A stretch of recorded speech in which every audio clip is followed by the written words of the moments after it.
breath, will you? Let's take a breath after that, and to come into our own hearts, to take a deep breath and come into prayer, to come into this exquisite moment right now. This is what we have. This is how we can be in this moment. We can choose how we are in this moment, right here, right now. In this safe place, with these inspired people sitting right next to us, all of us. All engaging in the world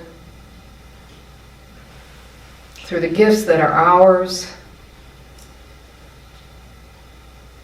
To feel the gratitude for that, to feel the gratefulness in being alive and being engaged in the world today. For this one small thing that is everything. We are, and so it is. Amen.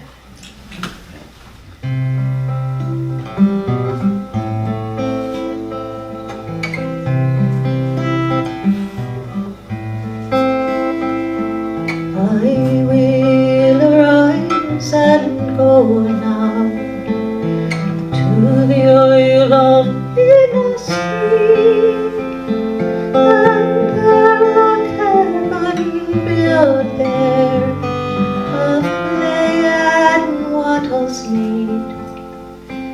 19 rows will I have there, 5 for the honeybee,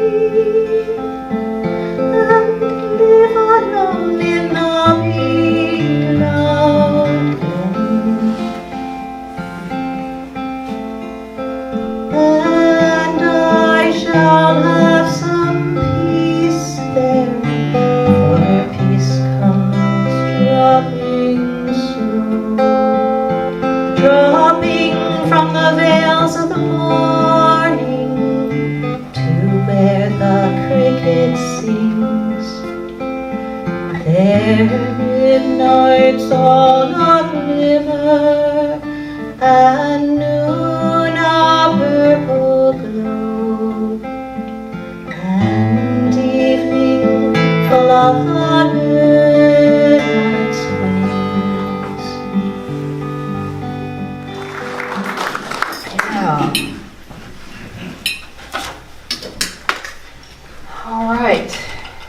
I have a card with no name.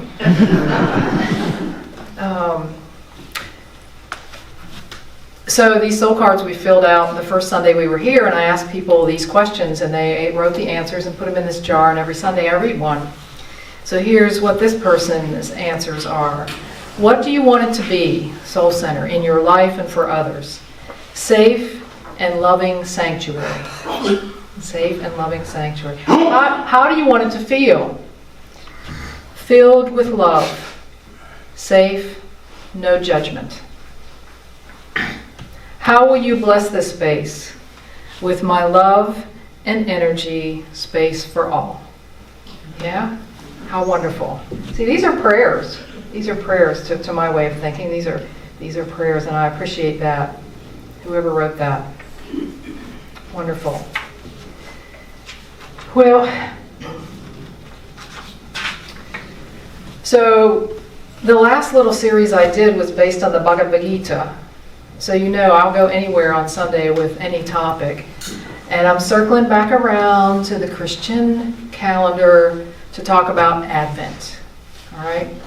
Now, you know that so much of our life we spend preparing for things, right? I mean, we prepare for parties, we prepare for dinners, we prepare for tests, right? Even if it's a physical test, no water, no drinking after midnight. You prepare for that test. That's even a preparation, right?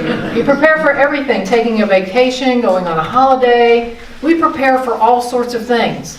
And we get our lists and we check the boxes, and some of us prepare more than others. Some of us are more, just willing to go with the flow. I like to have a plan A and a plan B, and then I like plan C just in case. Kind of tramps on my spontaneity sometimes. But that's what it is. I like to prepare. Most of us like to prepare at least to some degree, right? And that's what Advent is for Christmas. Advent is simply a time of preparation. All right, it's a time of preparation. And yes, I know there's gifts and there's Christmas trees and there's decorations and there's all sorts of stuff in the outer, but the preparation I want to talk about is the internal preparation, the spiritual preparation. Because here's the thing, if we do some preparation in our spiritual life, things are going to change. And Advent really for me is about deciding, well, what is it that I would do from now until February, March, December 25th.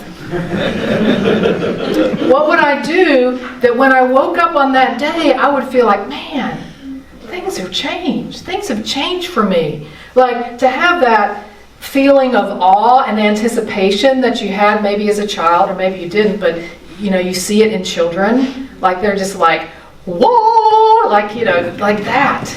Like, what if I could wake up that way because I prepared for that day? Like, I think that's exciting. So that's the question I asked myself this week. It's like, what would I do? What would I do?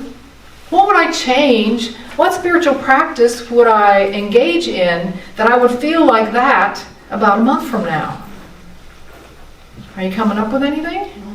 Yeah, I thought about that. And here's the one thing, the first thing that crossed my mind is this, that I think I would be totally changed if I would learn to accept myself the way I am. Wouldn't you? Like, nothing you need to do, no class, nothing, just accept yourself the way you are. This idea of self-acceptance. To be at ease with yourself, to have this kind of here I am, Lord moment, like here I am. I'm scared, I'm nervous, I'm depressed, I'm happy, I'm scared, whatever you are, like you just come and say, this is the way I am today. And to accept yourself like that. Instead of to try to hide it or pretend it's not that way. Or to hide the pain. If you are in pain, you're in pain. Like, what if you just accepted that about yourself? Like, wouldn't that be a relief? For me, it would. Like, that would be a relief. To not have to pretend that I'm a certain way when I'm not. As part of being accepting of yourself exactly the way you are, automatically. And this self-acceptance is not this idea of resignation, like, oh, here I am, I'm here again, I hate it for myself. It's not that. The idea of this is to be inspired by being aware that this is my authentic self today. This is me today. Have you noticed in your life it's not all roses and, it doesn't always work out. The champagne's not always cold and the cigars aren't always long. I mean, it just doesn't happen that way. I don't know what made me think of cigars. That is nowhere in my notes.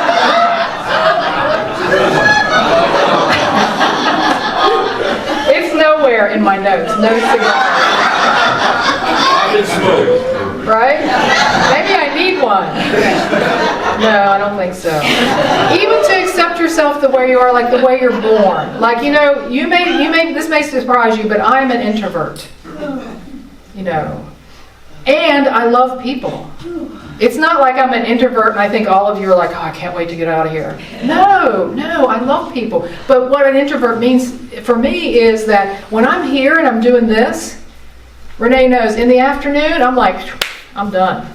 Like, it doesn't invigorate me, it wears me out. That's not a bad thing, because I can love people. I'm an introvert and I love people. There was a great meme on Facebook that fit me exactly. I can be sad and grateful, just like at Thanksgiving, my stomach can be full and I can still eat dessert. Right? Like, I can be sad and grateful. Sadness is one of my go-to emotions. It's just the way I'm built. So when other people get enraged about something they hear about, or they want to stomp and protest, back when there was the big women's march back in 2016-ish, Renee was like, I want to go. I'm like, you go. That is not for me. That wasn't my thing. But it was her thing. It was her thing. Not me. I get sad. I get like, that's too much for me. That's too much stimulation. So why not just accept yourself that way? So when we go to parties or we're out with, a group of people, I'm the first one to leave. And if she wants to stay, I'm okay with that. Because I respect my own self. I accept myself the way I am. What if we all just did that? Now, I don't do it all the time perfectly, which is why I have some work to do on the self-acceptance thing, right? But that's okay. As long as we stop pretending that it's not okay when it isn't okay, that we're not in pain when we are in pain, or even that we're afraid of being too joyful because we're waiting for the shoe to drop. Like what? Just be joyful. Just be happy. The shoe will drop or not. Right? Anyone who has worked this 12-step program knows this. That they have to show up at the 12-step program, at that meeting, bare. Here I am. Here I am. But that's not the end of it. That's just the beginning. That awareness is just the beginning. Right? That awareness that this is the way, this is where I am today is the first step. And it takes some bravery. Anybody who's walked into a 12-step program has bravery written all over them. In my book, anybody who's gone to a place, maybe even walking into Soul Center for the first time, it takes some bravery going somewhere where you don't know. You don't know how you're going to be treated. You're ashamed maybe of where you've come from. I'm saying we need to erase that and say, here I am, Lord. That's what Moses did in front of the burning bush. The Lord wanted to send him, God wanted to send him to save the Israelites, right? Take my people out of Egypt. He's like, I can't, I'm not a speaker, man. Like, isn't there somebody else who can do this? Like, why are you calling me? But you know what? Here I am. This is me. This is the whole of me. This is what it looks like today. That's a big relief to me. If I could learn to accept myself exactly the way I am on a particular day, exactly the way I'm born, as an introvert, as a person who goes to sadness instead of rage and outrage, that's me. That's me. But there's a second step that is at least as brave as that. And that step is that the self-acceptance is the awareness, and then the next bravest thing is to let it be. To let life as it looks out here as it is. To let it be. In other words, to surrender. That's another relief step. To accept myself the way I am and to surrender to what is in front of me now. Whew! It takes courage to do that, friends. Because I'll just project on you, we've spent a lot of time pretending we don't need to, we don't need to do that. We'll just try to fit in. We'll just try not to rock the boat. But surrender is like, surrender is the big step. If you think it's for wimps, you should try it. Try it sometime, surrendering to what's in front of you. I have this, here's a quote from Victoria Erickson that I love. She says, let it go. Let the sky take it. Let the water carry it. Let the earth hold it because you don't have to anymore. I think that's a statement that speaks to me, and I know very little about shamanism, but I think that's what it is. Like, let the sky take it. Let the earth take it. Let it come off of me. Surrender to that, because you don't have any control over it. Let it go. Be who I am. Be my authentic self. And then let it go. I have this quote on my computer screen taped to the bottom. It's from John chapter 5, verse 30, and it goes like this. It's from the Message Bible. I can't do a solitary thing on my own. That's the first one. A good reminder every day. I can't do a solitary thing on my own. I listen, and then I decide. And you can trust my decision because I'm not here to get my own way, but only to carry out orders. That's what it means to surrender to me. I can't do a solitary thing on my own. I listen, I go within, I have my meditation time, prayer, whatever it is for you, walk in the woods. sleep on the mat, whatever it is. I listen and then I decide. And because I'm listening for something more than just my ego or what I think I might need, then I get the answer. And it's not me who's giving me the answer. It's that higher self, it's that God self, it's whatever you call that. Because that's what I believe in. That's what I believe in. I believe that that's there. I just need to remember that more often. Because pretty much every day I try to control something. I mean, yeah, bless you. But it doesn't work. Because I can't do anything on my own. That is surrender. Nothing. And so I listen and decide. And then I decide, well, where will I go from there? What's possible there? Like, that's the way I want to wake up Christmas morning, saying, I accept, I surrender, and then say, what could it be now? Because I'm not used to living that way. What could it be now? Maybe for me it would be not having a plan C. Still might need A and B, but maybe I drop the C. I would have to accept myself that that's the best I could do then, right? Or maybe I could just go with plan A. But you see what plan A just does to me? I'm like, I don't know if I can be okay with that. Or I could practice. I could practice that. That's really the idea, is to accept and surrender, so that I don't burden myself with doubt and, what am I going to do?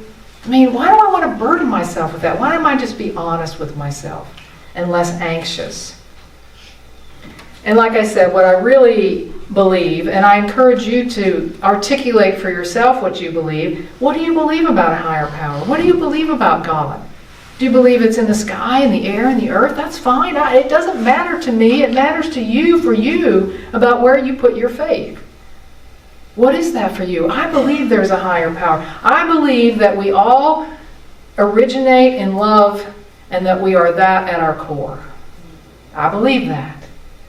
I believe that. And I believe that love itself is exactly what I need to accept myself the way I am.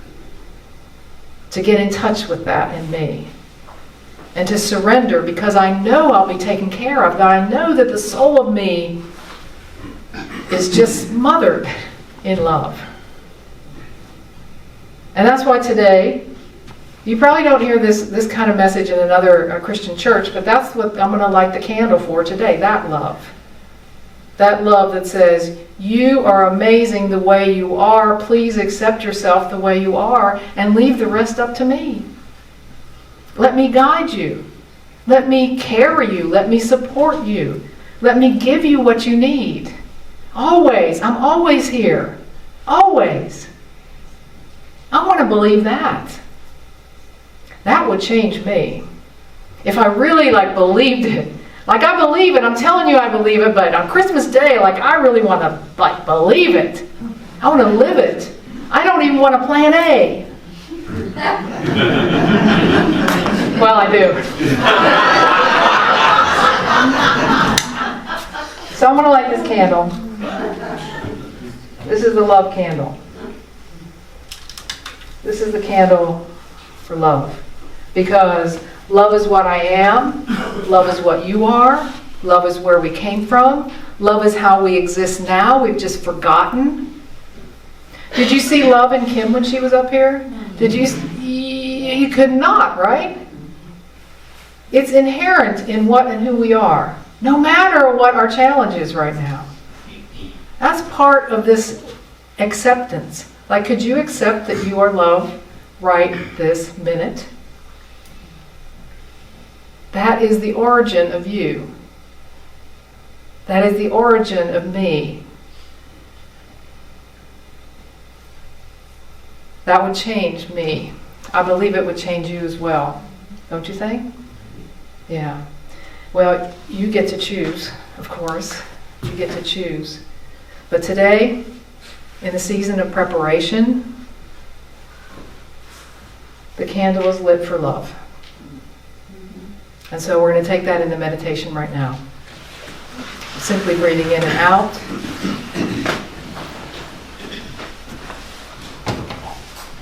and considering, just to become aware of what it would feel like to accept myself exactly the way I am today. Not with resignation, not this is the best I could do, but to know this is me. Here I am. Here I am, just like this.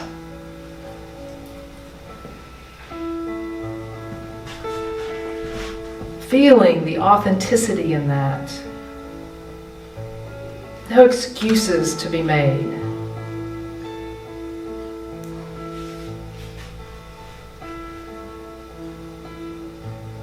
To feel totally at ease.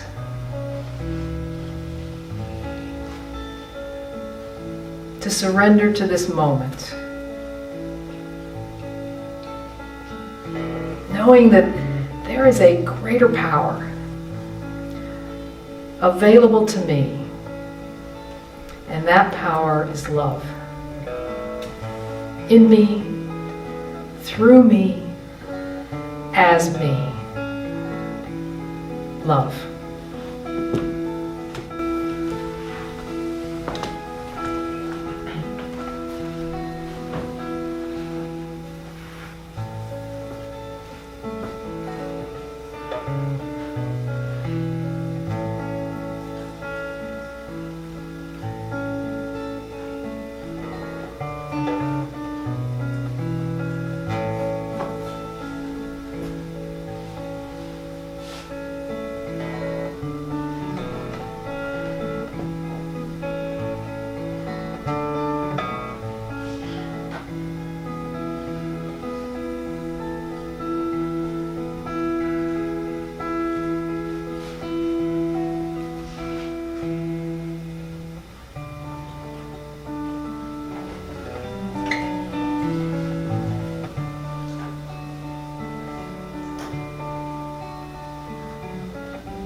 And as you breathe in and breathe out,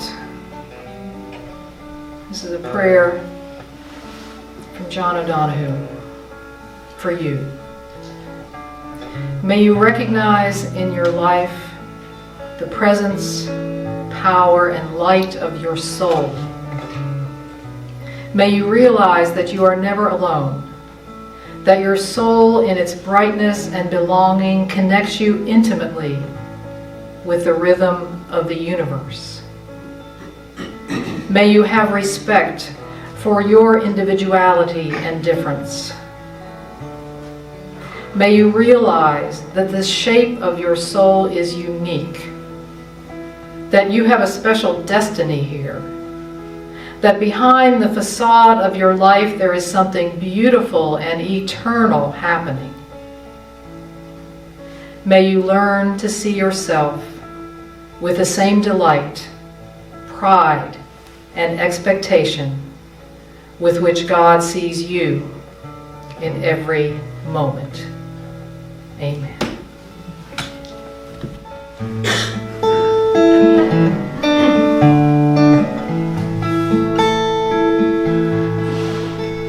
You can play the game, you can act out the part, but you know it wasn't written for you. How can you stand there with your broken heart, ashamed of playing a fool. One thing can lead to another. It doesn't take any sacrifice. Father and mother, sister and brother, if it feels right, don't think twice. Shower the people you love with love. Show them the way you feel.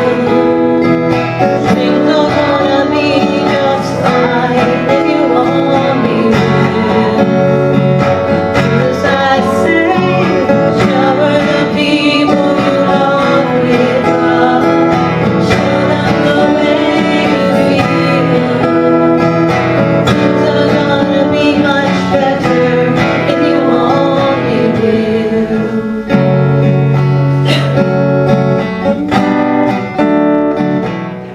So remember, may I be filled with loving kindness. May I be well. May I be peaceful and at ease. May I be happy. May all beings be filled with loving kindness. May all be well. May all be peaceful and at ease. May all be happy. And let's think about some love. Ready?